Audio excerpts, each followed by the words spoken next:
Señor y Padre, una vez más venimos delante de ti. Como siempre, Señor, te suplicamos que tú nos ayudes, que tú tengas misericordia de todos nosotros. Señor, que tú derrames de tu espíritu, de tu gracia, de tu poder, de tu sabiduría, Señor, y que trabajes en nuestros corazones para que la palabra ni se desvíe a un lado ni a otro y que además, Señor, sea buena y efectiva en nuestros corazones. Algo que solo tú puedes hacer. Y reconociéndolo, Señor, venimos delante de ti y te suplicamos de nuevo que tú nos bendigas con tu palabra en esta mañana. Te lo pedimos en el nombre de Jesús, que es nuestro Señor y Salvador. Amén. La Biblia es única en muchos sentidos. No solo es la palabra inspirada por Dios, lo cual significa que no tiene error y es relevante para nosotros en cualquier época, tiempo y lugar, sino que también es única, por ejemplo, en la forma en cómo exalta y dignifica a la mujer y en cómo se adelantó en ello a otras culturas en miles de años.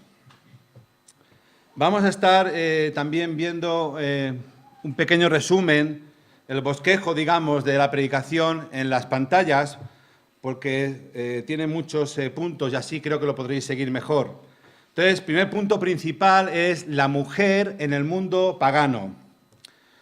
Hoy en día vivimos en una época en la que prácticamente nadie en el mundo occidental discute que la mujer tiene la misma valía y derechos que tiene el hombre.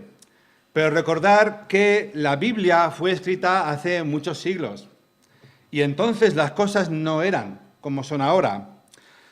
Las culturas paganas que rodeaban la época del Antiguo Testamento eran fuertemente machistas y dominaban a sus mujeres con mano de hierro. Con raras excepciones, la mujer tenía un estatus similar al de un esclavo, un sirviente, y su papel se limitaba pues, a traer hijos, tareas domésticas y a veces agrícolas. ¿Y qué podemos decir de las culturas que están relacionadas con el Nuevo Testamento? ¿Eran acaso unas culturas mejores que las del Antiguo Testamento? Pues no. La respuesta es no. La mayoría de los filósofos griegos, entre ellos Aristóteles y Platón, aseguraban que la mujer por naturaleza es inferior al hombre. Y la propia civilización romana trataba a la mujer como una simple pertenencia del padre o del esposo, no era más que eso. Y es cierto que las religiones paganas, no cristianas de aquella época, tenían deidades femeninas, tenían diosas a las que adoraban, pero esto no beneficiaba en absoluto el estatus de la mujer. Estos templos dedicados a Diana, a Afrodita y otras diosas similares eran normalmente servidos por prostitutas sagradas, que a cambio de un dinero pues hacían un servicio llamado religioso. Y es en este contexto que la revelación de Dios contenida en este libro que llamamos Biblia, en esta biblioteca de libros, trae una serie de conceptos, una serie de principios que son altamente revolucionarios y totalmente adelantados a su tiempo. Segundo punto principal, la mujer en el Antiguo Testamento. En primer lugar, vamos a pensar en Génesis capítulo 1, 27 al 28, en la mujer creada a imagen de Dios. Génesis 1, 27, 28, y dice así la palabra de Dios: y creó Dios al hombre a su imagen, a imagen de Dios los creó, varón y hembra los creó. Y los bendijo Dios, plural, y les dijo: fructificad, plural, de nuevo, multiplicaos, llenad la tierra, sojuzgarla, señorear en los peces del mar, en las aves de los cielos y en todas las bestias que se mueven sobre la tierra. Dios creó al hombre y a la mujer a su imagen y semejanza. Adán y Eva fueron la corona de la creación y Dios les dio a ambos autoridad, dominio, potestad sobre este planeta. Eran sus virreyes, eran reyes delegados del rey mayor, eran reyes menores que el rey de los reyes, pero eran reyes, eran la corona de la creación, con el mandamiento, que también era una bendición, de que tomaran posesión de la tierra, que la llenaran, que multiplicaran su descendencia y que fueran señores sobre la creación de Dios y todo lo que en ella hay. Tristemente sabemos que nuestra desobediencia provocó que esta imagen de Dios en nosotros quedase desfigurada. El pecado de nuestros padres fue transmitido a la propia raza y nacemos pecadores. Salmo 51:5 dice: en pecado me ha concebido mi madre. Nacemos con esa imagen de Dios en nosotros distorsionada, pero no perdida. Fijaros, el apóstol Santiago nos dice en el capítulo 3, nos habla de la lengua, ¿verdad? Y dice que con la misma lengua bendecimos y maldecimos. ¿A quién? A los hombres que están hechos a imagen de Dios. Y esto es una carta escrita en el Nuevo Testamento, mucho después de lo que ocurrió en el Edén. Por lo tanto, seguimos teniendo esta imagen, seguimos representando a Dios, tenemos cualidades que son similares en un aspecto a las suyas y lo representamos. Somos parecidos a Él, porque Él nos ha hecho así, con toda la diferencia que hay entre el Creador y las criaturas, pero somos y tenemos la imagen de Dios en nosotros. En segundo lugar, también en Génesis, capítulo 2, versículos 18 al 20, encontramos esta frase tan conocida de la mujer como ayuda idónea. Vamos a leerlo. Versículo 18. Y dijo Jehová Dios: no es bueno que el hombre esté solo, le haré ayuda idónea para él. Jehová pues, Dios, formó de la tierra toda bestia del campo y toda ave de los cielos, y las trajo a Adán para que viese cómo las había de llamar. Y todo lo que Adán llamó a los animales vivientes, ese es su nombre. Y puso Adán nombre a toda bestia y ave de los cielos y a todo ganado del campo, mas para Adán no se halló ayuda idónea para él. El hecho de que estos versículos afirmen que no era bueno que Adán estuviera solo implica que le faltaba algo para ser completo. Por eso es Eva descrita como ayuda ideal, como compañía complementaria. ¿Por qué? Porque los dos juntos, el hombre y la mujer, encuentran sentido el uno en el otro, se complementan.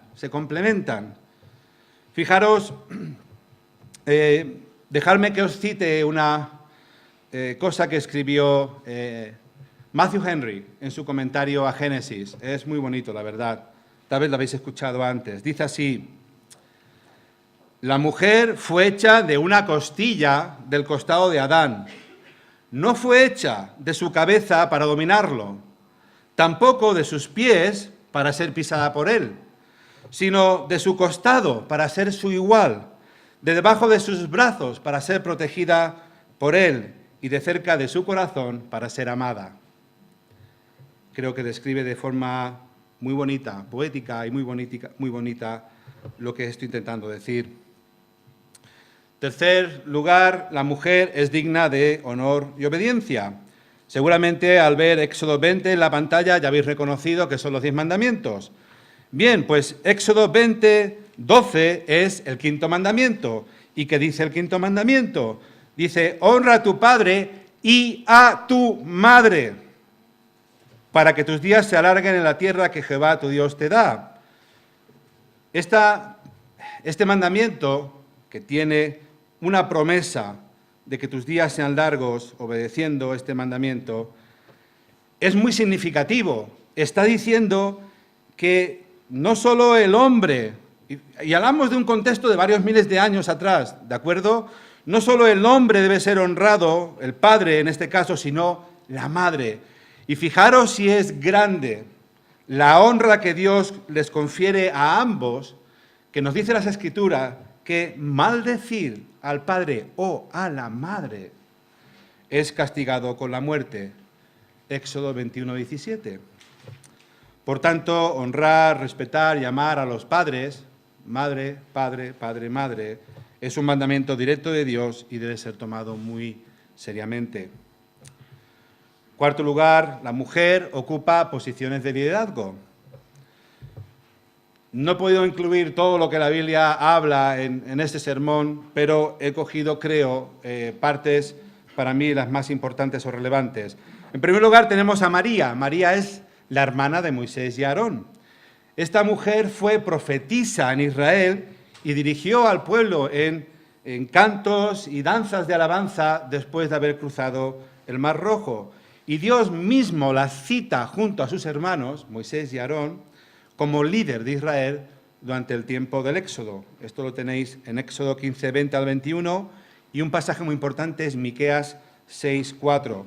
Si alguien se pierde con los versículos, luego se los puedo dar, los tengo todos aquí, no hay ningún problema. En segundo lugar, Débora. Débora también es llamada profetisa en la Biblia, y además fue juez en Israel durante el establecimiento, del establecimiento de la monarquía. Y Barak mismo, que era líder y comandante del ejército, un líder militar de Israel, no quiso salir a la guerra si Débora no la acompañaba. Y eso a pesar de que Dios le había asegurado a Barak que iba a entregar a los enemigos en su mano. Pero él dijo, si no vienes conmigo, yo tampoco voy. Esto está en Jueces, capítulo 4, versículos 4 y 8. Hulda, también considerada profetisa en Israel, fue consultada por orden del rey Josías cuando el sumo sacerdote encontró un rollo de la ley y querían que un profeta de Dios interpretara lo que había en ese rollo. El oficio de Hulda es confirmado por el uso repetido de la frase «así ha dicho» o «así dice Jehová». Tenéis varias referencias, Segunda de Reyes 22, 8 al 20, y un pasaje paralelo en Segunda de Crónicas 34, 14 al 28.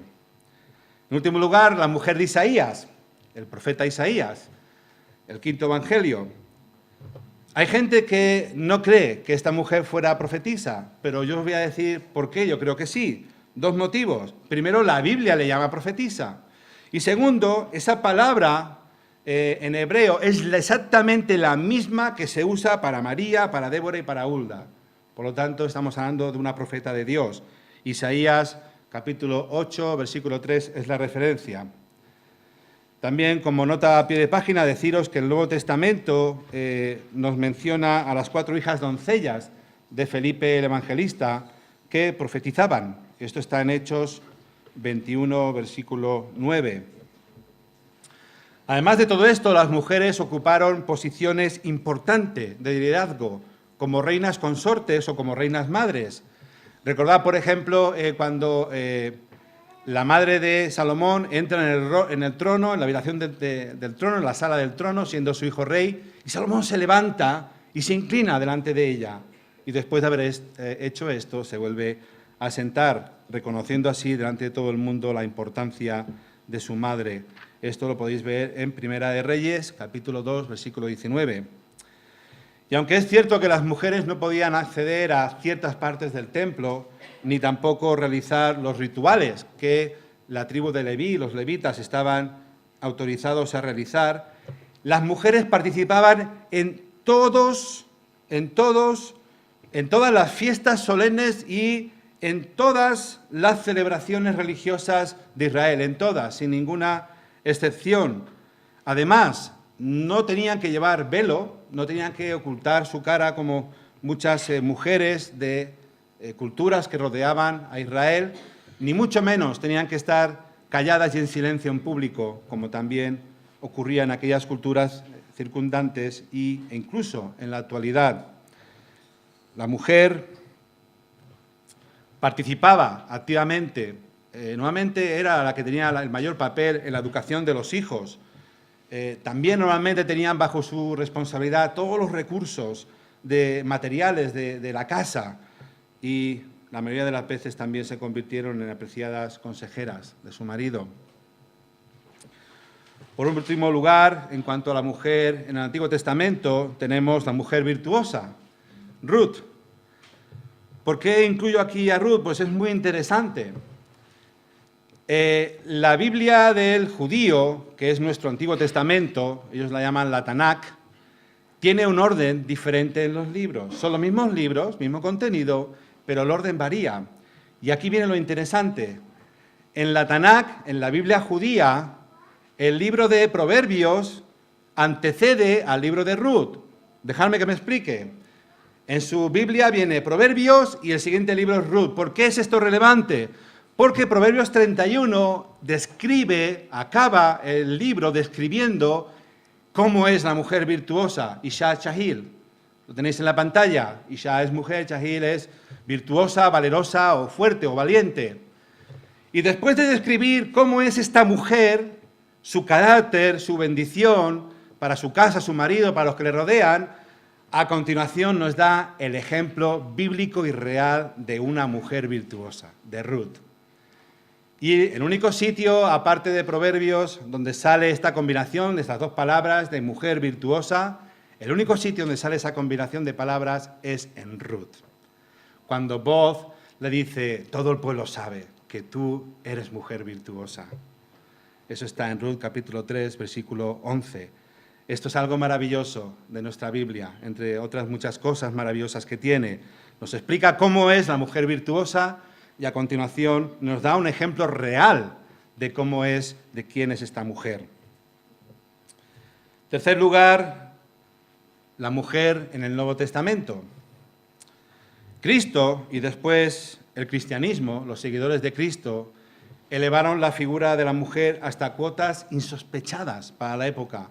Y esto incluía mujeres desamparadas, como por ejemplo eran las viudas, que al quedarse sin maridos o sin hijos, estaban destinadas a mendigar. De hecho, y esto es histórico y lo podéis comprobar por vosotros mismos, allí donde el Evangelio prospera, el papel y la figura de la mujer es también mejorado notablemente. Y el Nuevo Testamento nos muestra que el trato del Señor Jesús hacia las mujeres fue siempre cercano, respetuoso.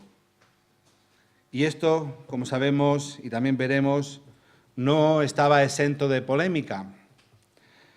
En realidad, al Señor Jesús no le importaba. Lo mismo le daba que se le acercara una prostituta y le tocase, cuando esto era algo impensable para ningún maestro de Israel.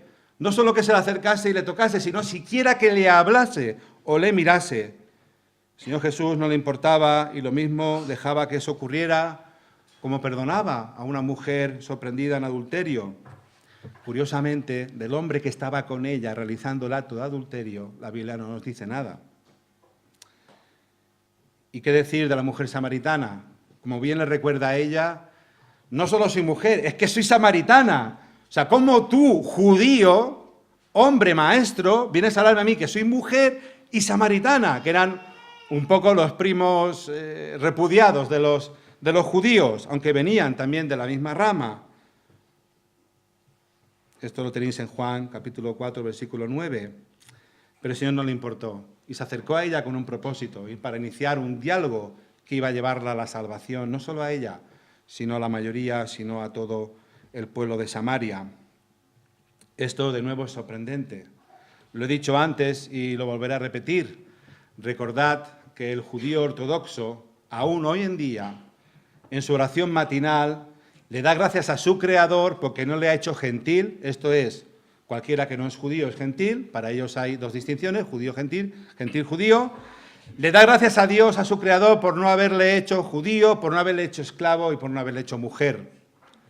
En ese contexto, el Señor Jesús fue completamente revolucionario. Por cierto, esto también es muy interesante. Según vemos en las Escrituras, el Señor Jesús solamente le reveló de forma directa, afirmándolo de forma directa, a dos personas que Él era Dios en persona. Uno fue el ciego de nacimiento, al que le escupió lodo en los ojos y le dijo, vete a lavar al estanque y al volver verás. Y así lo hizo. La otra persona es esta mujer samaritana. Es sorprendente, ¿verdad? El episodio del ciego lo tenéis en Juan 9 y la mujer samaritana, como ya he dicho, está en Juan capítulo 4. La mujer, primer punto, en el Nuevo Testamento, está incluida en la genealogía del Señor Jesucristo. Como referencia tenéis Mateo capítulo 1, los primeros 17 versículos. Esto de nuevo es completamente sorprendente y os voy a explicar por qué. El Evangelio de Mateo, aparte de nombrar a María, cosa que sería normal a todas luces, siendo la madre de Jesucristo, el Evangelio de Mateo se toma la molestia de nombrar a 4 mujeres más. 4 mujeres, 5 mujeres en la genealogía del Señor Jesucristo. Esto es completamente revolucionario, es algo inusual, completamente. ¿Y por qué? Me diréis, porque las mujeres no contaban para el árbol genealógico. El árbol genealógico se trazaba de padre a hijo o viceversa, no contando a las mujeres porque no eran lo suficientemente importantes para ser incluidas en genealogías. Para que os hagáis una idea, la genealogía más larga que tenemos en las Escrituras está en Primera de Crónicas. Los primeros 9 capítulos son párrafos más párrafos de hombres y hombres y hombres. Tenemos ahí los descendientes de Adán, de Noé, tenemos a Jacob con sus 12 hijos, que luego se convierten en las 12 tribus de Israel, el pueblo de Israel, David, incluyendo los cantores del templo que él nombra, Saúl, e incluso tenemos una recopilación de los hombres que volvieron del exilio en Babilonia. Pues en toda esta genealogía solamente hay unas 50 mujeres nombradas, y ya de por sí es un número altísimo. Pero déjame que vuelva a la genealogía de Mateo. Lo que es más sorprendente, si cabe, es que en esta genealogía las mujeres que fueron incluidas por Mateo, por así decirlo, todas ellas tienen manchas en su currículum. Versículo 3, Tamar es una mujer que fingió ser prostituta para acostarse con su suegro Judá, para que así le diera un heredero. Versículo 5 tenemos a Rahab, una mujer cuyo oficio era la prostitución. Versículo 5 también tenemos a Ruth, una mujer que se ofreció sexualmente a un hombre soltero sin estar casada con él. Y versículo 6 nos habla de Betsabé, es aquí nombrada como la mujer de Urías. Todos sabemos que es una mujer que se acostó con un hombre que no era su marido, que era David y era rey en Israel. Yo entiendo que será difícil para ella oponerse a un rey, pero hay otras maneras de no llegar a eso, y ella no tomó ese camino. Y todo esto queda registrado en la genealogía de Jesucristo, hijo de David, hijo de Abraham. Pues sí, todo esto ha quedado registrado para siempre jamás en el libro de los libros. En segundo lugar, la mujer fue parte de los discípulos de Jesús. Tenemos como referencia, entre otros pasajes, Lucas capítulo 8, versículos 1 al 3. El grupo de Jesús incluía a mujeres, es bien sabido, a varias mujeres, lo cual pues, le causó no pocos problemas con los líderes religiosos de la época, ya que era una práctica completamente radical y que ningún rabino en la historia había osado llevar a cabo, ninguno. Jesús no solo honró a las mujeres, incluyéndolas en su grupo relacional más cercano, sino que dignificó su valor y dignidad, haciéndoles ver que el discipulado de ellas era más importante que otras cosas, como por ejemplo las tareas domésticas. ¿Recordáis el incidente de Marta y María, María y Marta? No estaba haciendo nada incorrecto, Marta, pero se estaba perdiendo la mejor parte. Y Jesús le dice, estás afanada, estás turbada, pero tu hermana ha escogido lo mejor, escucharme a mí. Le podía haber dicho, sí, mujer, sírveme, prepárame la comida, límpiame, estoy cansado del camino, sucio y tengo hambre. Pero la dignificó y le dijo, era más importante que estuvieras aquí conmigo y me escucharas, que no que te ocuparas de tareas domésticas, que son necesarias y tienen su lugar, pero era mejor escoger una cosa que la otra. Y Jesús así la dignificó. En tercer lugar, también me gustaría que considerásemos lo que significó la mujer apoyando el liderazgo de la iglesia primitiva. El día que nació la iglesia, descrito en Hechos capítulo 1, en especial versículos 12 al 14, nos dice la Biblia que las mujeres estaban perseverando en oración junto a los apóstoles y el resto de los hermanos. Dorcas también ha pasado a la historia como una mujer que abundaba en buenas obras y en limosnas. Bueno, también es conocida porque Pedro la resucitó, pero es una persona conocida por sus buenas obras y limosnas, y la Biblia la encomienda. Hechos capítulo 9, versículos 36 al 43.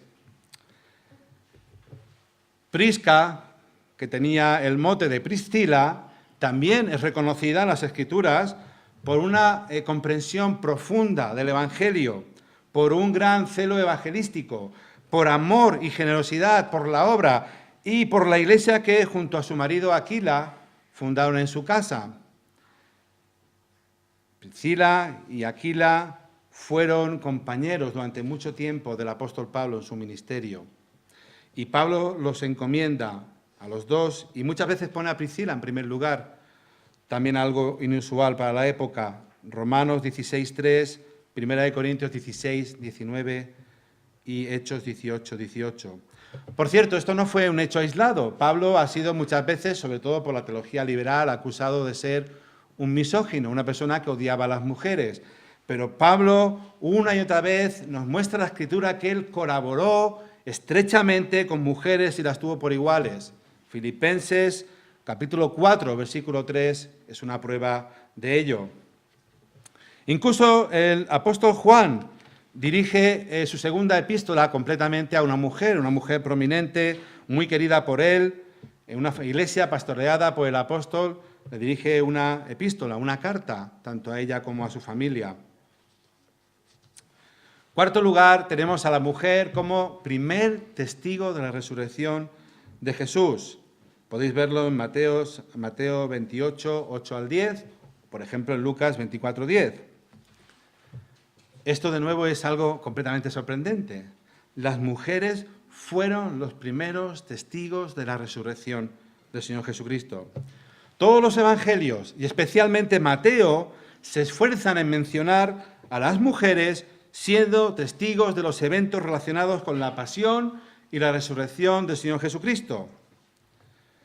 Por ejemplo, nos dice Mateo 27, 61, que María Magdalena y la otra María estaban sentadas enfrente del sepulcro, viendo lo que hacían con el cuerpo de su Señor.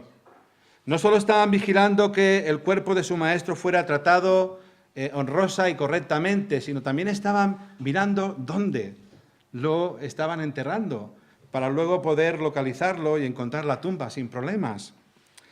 Y tenemos por lo menos, no a 2, sino por lo menos a 5 mujeres, porque nos dice Lucas que aparte de 3 que él menciona, habían otras, en plural, por lo menos 2, 3 más 2 son 5. Por lo menos hay 5 mujeres que acuden al sepulcro el día después de reposo, el día que el Señor Jesucristo resucita. Y de nuevo, ¿por qué estoy diciendo que esto es asombroso? Pues esto es asombroso porque el testimonio de la mujer no tenía ningún peso judicial en aquella época, ninguno. No le llamaba a testificar, ningún juez la tomaría en cuenta, no eran consideradas testigas dignas de crédito. Esto es increíble. El hecho más extraordinario de la historia de la humanidad descansa sobre el testimonio de mujeres, de un puñado de mujeres que no eran testigos fiables para la época. Y sin ellas no tendríamos testigos presenciales, directos, del momento más cercano a la resurrección del Señor Jesucristo. Sin duda alguna que el Señor escogiese a las mujeres como las primeras testigos de su resurrección nos habla de cuánto Él las amaba y cuánto Él las honraba. Hablando de amor y de Cristo, punto número 5, la mujer debe ser amada como Cristo amó a la Iglesia. Efesios 5:25 lee así: maridos, amad a vuestras mujeres, así como Cristo amó a la Iglesia y se entregó a sí mismo por ella. No hay amor más alto que el que Cristo demostró tener por su Iglesia. No lo hay. Tanto la amó que dejó de lado toda su gloria, toda su bienestar, y se humilló encarnándose, tomando un cuerpo humano. Y si esa humillación no era suficiente, Filipenses capítulo 2 nos dice que dio un paso más allá y finalmente Él se dejó clavar en una cruz, donde fue hecho pecado y donde Él pudo rescatar y salvar a su pueblo. No hay amor más grande que este, no lo hay. Y así es como Dios exige al marido que ame a su esposa. Y este es el amor que nos describe 1 Corintios 13, donde nos dice que es un amor que cuesta, es un amor que duele, es un amor que implica sacrificio, es un amor que todo lo sufre, que todo lo cree, que todo lo espera, que todo lo soporta. Y si los maridos fueran capaces de amar así a sus mujeres, y las mujeres fueran capaces de someterse a sus maridos en el temor de Dios, las relaciones matrimoniales, os aseguro, que estarían muy cerca de lo que será el paraíso. Eso está claro. En cuarto y último lugar, vamos a estar pensando en la mujer en Cristo. Nuestro pasaje es Gálatas, capítulo 3, 28 al 29.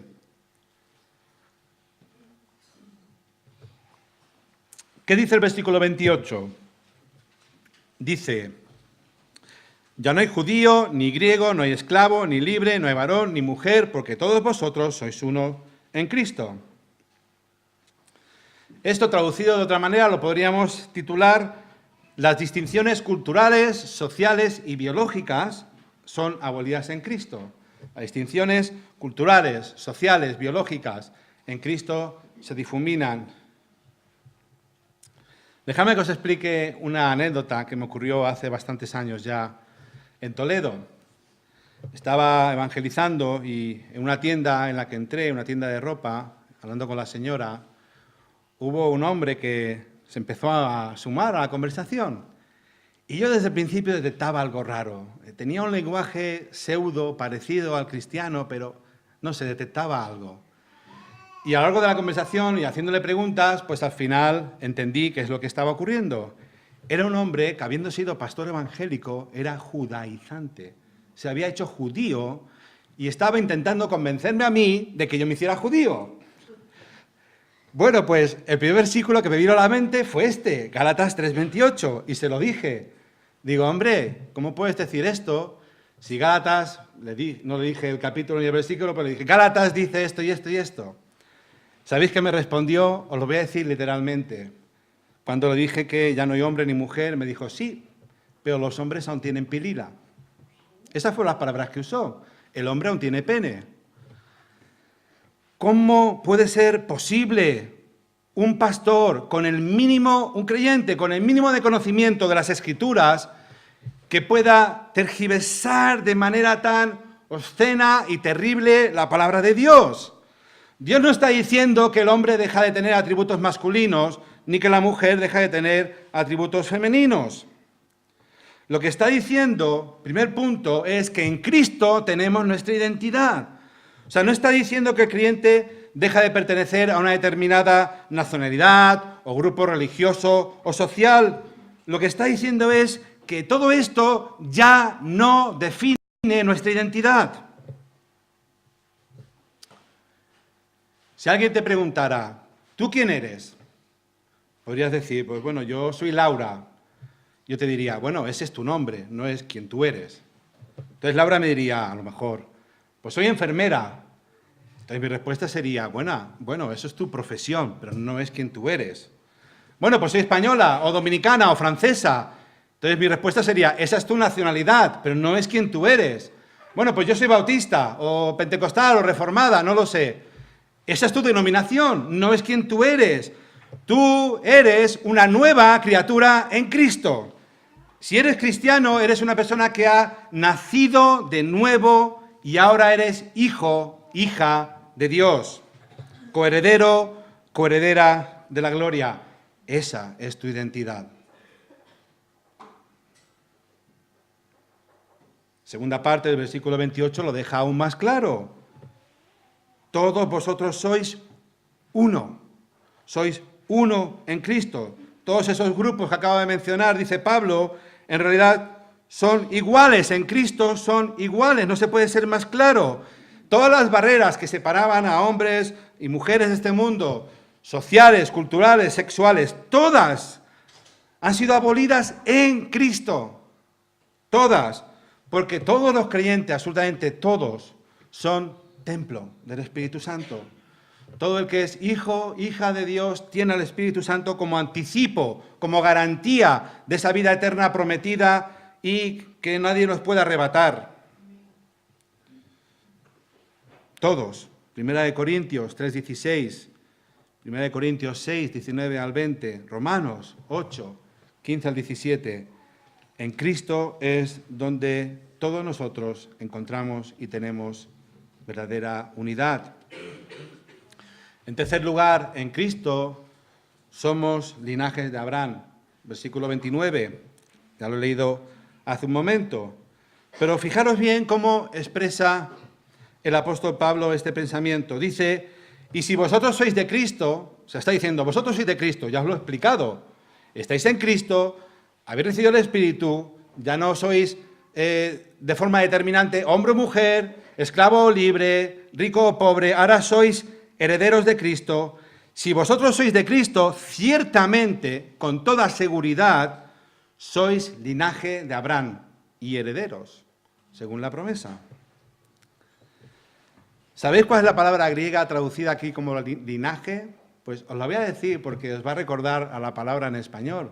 La palabra es esperma. Esperma, semilla. ¿Cómo podemos ser esperma o semilla de Abraham sin ser judíos? Pues la respuesta es muy clara. Porque somos descendientes de la misma promesa, de la misma salvación, del mismo Dios y del mismo pueblo. Dios no tiene dos pueblos, tiene uno. Dios no tiene dos novias con las que pasará la eternidad, tiene una. Tiene un cuerpo místico formado por todos los creyentes del pasado, presente y los que vendrán hasta que el Señor decida acabar con este mundo. Somos la Iglesia en el Nuevo Testamento, igual que ellos fueron también la Iglesia en el Antiguo Testamento. O dicho de otra manera, somos el Israel del Nuevo Testamento, igual que ellos fueron el Israel del Antiguo Testamento. El Señor tiene una sola forma de salvar a su pueblo. Es el cuarto punto. En Cristo recibimos todos la misma salvación. Si todos hemos sido hechos iguales en Cristo, significa que todos hemos recibido o necesitamos recibir la misma salvación. La salvación es igual para hombres, para mujeres, para niños, para niñas, para negros, para blancos, para ricos, para pobres, para altos, para bajos. La salvación es igual para todo el mundo, sin ninguna distinción. No hay más ni hay menos. Todos necesitamos ser salvos de nuestros pecados, porque todos nacemos pecadores.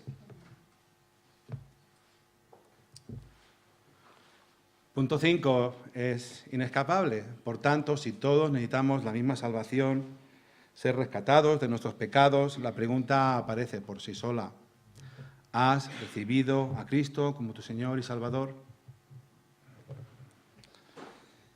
No hay pregunta más importante que una persona pueda contestar en toda su vida. No la hay. Has reconocido que tu pecado, todas esas cosas que haces mal, y lo sabes porque tu conciencia te lo dice, has reconocido esto delante de Dios y acudido a Él con dolor verdadero, con arrepentimiento real, con las manos vacías, porque no hay nada en tus manos que puedas traer delante de Dios que sea aceptable para Él. Has acudido a Cristo corriendo a refugiarte en sus brazos para que Él te dé perdón y vida nueva. Te has arrodillado delante de Dios, reconociendo que no mereces nada, pero cogiéndote a su misericordia y pidiéndole que tenga compasión de ti. Si ya lo has hecho, gózate. Eres una nueva criatura en Cristo. Las cosas viejas han pasado y ahora son hechas todas nuevas. Han sido hechas nuevas. Si eres una nueva criatura en Cristo, eres una criatura que trasciende todas esas barreras que hemos nombrado, las barreras culturales, las barreras sociales, las barreras sexuales. Y déjame que te diga una cosa más. Si no lo has hecho, si aún no has ido a Cristo, ¿a qué esperas?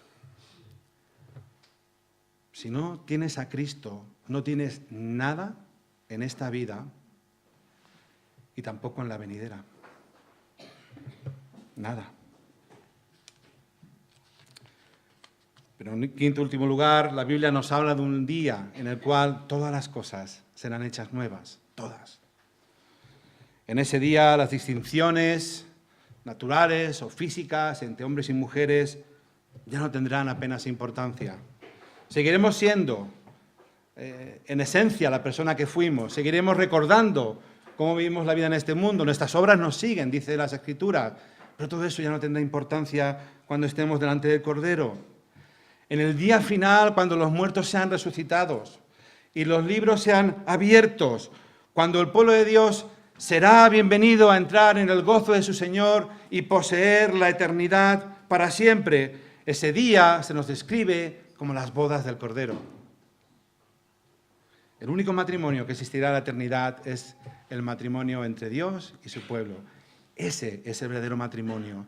Y los matrimonios en este mundo apuntan como sombras y figuras a ese matrimonio en el cielo, donde Jesús esposará a su iglesia, a ti y a mí, si eres creyente en esta mañana. Seguiremos siendo hombres y mujeres, como he dicho, pero eso ya no nos definirá, porque el Señor hará todo nuevo. Y en esa renovación de todas las cosas, también nosotros seremos renovados. Quiera Dios que todos los que estamos aquí en esta mañana, en aquel día, podamos ser recibidos por Cristo y participar de esos nuevos cielos, de esa nueva tierra, de ese nuevo cuerpo que nos dará y por fin ver cara a cara a aquel que hizo posible que esta salvación de la cual estamos hablando en esta mañana pudiera ser para nosotros. A Él sea la gloria. Vamos a orar.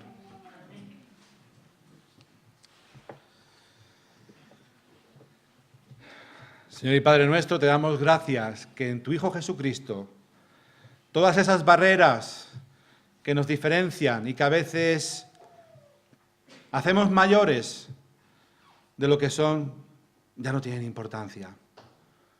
Tú has salvado y salvarás a hombres y mujeres por igual, sin ninguna distinción. Tú has amado con amor inalterable a un pueblo desde toda la eternidad y lo has rescatado y lo llevarás a tu presencia y celebrarás esa boda en la cual se nos habla de intimidad, se nos habla de gozo, se nos habla de algo precioso e inigualable, donde tú mismo tomarás el lugar de nuestro esposo. Señor, qué magnífico será aquel día. No podemos ni siquiera llegar a imaginarlo en toda su dimensión, ni mucho menos explicarlo. Pero algo sabemos, Señor, algo entendemos y nos maravilla. Nos maravilla una salvación tan grande como la que tú has provisto para hombres y para mujeres, para niños y para niñas, para todo ser humano que en arrepentimiento acuda a ti en busca de perdón y reconciliación. Señor, cuán glorioso es tu evangelio, cuán glorioso eres tú, cuán glorioso, Señor, es todo lo que has hecho sin necesitarnos, sin que te aportáramos nada, Señor, todo lo que tú has hecho en nuestro beneficio, llegando a entregar lo mejor que tenías en una cruz por nosotros, tristes pecadores. Ayúdanos, Señor, a honrarte con nuestra vida. Ayúdanos a escuchar tu voz. Ayúdanos, Señor, a darte a ti toda la gloria y toda la honra, porque solo tú eres digno de ella. En el nombre de Jesús.